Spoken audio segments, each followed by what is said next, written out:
Hi, I'm Paul Bloom, and I'm delighted to welcome you to Introduction to Psychology. I've been here at Yale for about 20 years, and just about every year I teach Intro Psych. I teach it to hundreds of undergraduates.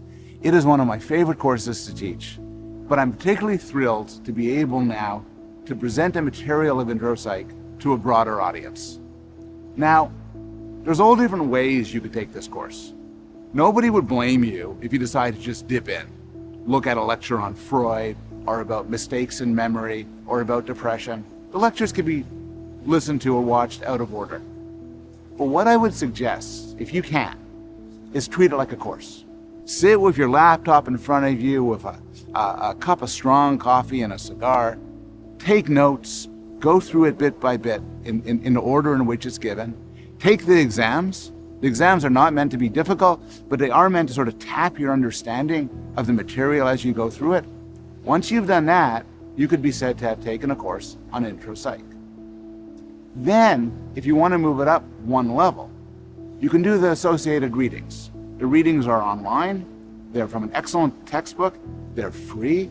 They're written clearly. And if you do the lectures and you do the readings, then you can legitimately say you took Intro Psych, and you'll have a tremendous background. The course covers every important aspect of the science of the mind. I start off with the brain, asking the question of how this physical lump of meat gives rise to mental life. We talk about Freud and Skinner, looking at the historical foundations of psychology. We talk about how children develop, including some research I've done in that building over there. We talk about how we learn to speak. We move to perception, how we see the world, how we remember the world, how we attend to the world. We talk about the emotions, love, lust, anger, kindness, and hatred.